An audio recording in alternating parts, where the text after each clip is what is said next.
religious and political artwork and decorations. And I'm not trying to encourage anyone to not have faith, and I'm not encouraging anyone to not have a political opinion. Okay. We live in an era of free speech, and I want to honor that in every family. But when you're putting your home on the market, we don't want somebody to walk in with an opposing view and suddenly be turned off like, oh, this isn't my culture, or this isn't my God, or this isn't my belief system, or whatever, and then also be offended for those reasons. And for the reasons that Aaron just mentioned about them coming in and then the conversation pivots, and now they're having a, a political debate or a religious debate or whatever it is, you want them focusing on the property.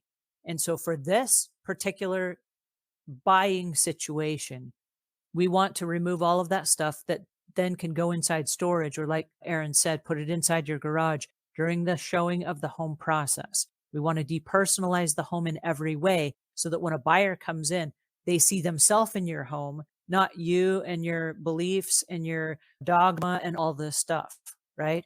We want to remove the questions that no one is asking. And that's what this is about. Aaron, do you have any questions or comments or anything that people have asked you based on faith-based rituals, or like, am I supposed to wear shoes in the house? Or is there a rule for this particular religion when you walk in a house and there's apparently something else going on? Yeah, absolutely.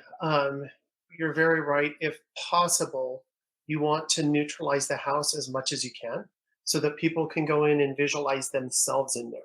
If they're coming from a different perspective or different walk of life, which people are, and they see things in the house that's not congruent with their lifestyle, they'll usually leave and they can't see past it.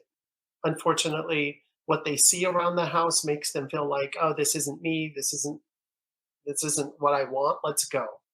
And the whole idea of making things brighter and lighter and neutral is you want people to come in and have conversation in the house, talk about the rooms, talk about the space, talk about their family living there. And that goes away when things are on the wall that is not congruent with their lifestyle. They can't picture themselves being there. And then in their mind, they're thinking, well, if this person was here, I don't know if I want to live in the same space because I don't agree with that. And all these other things come up that are really unnecessary if it was just in a box. I'm so glad that you brought that up.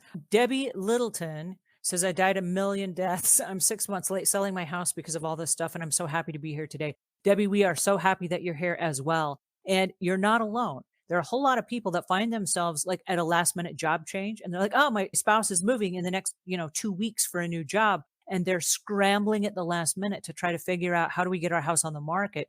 And instead of focusing on all this stuff in an organic fashion, they're literally chunking stuff inside a storage unit. And while it's cool to do that, the storage unit industry is a $31 billion a year industry, and it's growing. And so during the pandemic, a lot of people started going through their storage units. They started going through their scary rooms, and they started pulling stuff out so that they could sort through them. The challenge is now they're in the house. And so if in 2 weeks, suddenly your spouse is moving and you're going to end up moving everything at once, it either has to go back into a storage unit, or you're going to end up getting rid of some stuff you wish later you would have kept. And so by going through this step by step, this is going to give us a chance that, in my new house, I might have all my religious artifacts in a little room that I call like a little personal altar room, or a little prayer room, or something like that. And you might imagine what that would look like. Is that going to be a main room of my house? Is that going to be a small room of my house? And how many of those artifacts do I want to keep?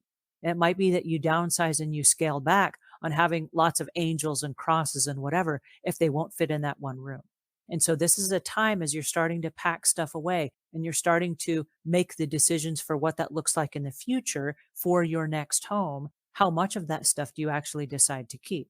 So again, we don't want to create questions that didn't exist in the minds of the buyers for stuff that is not part of their lifestyle or something they can't see themselves in.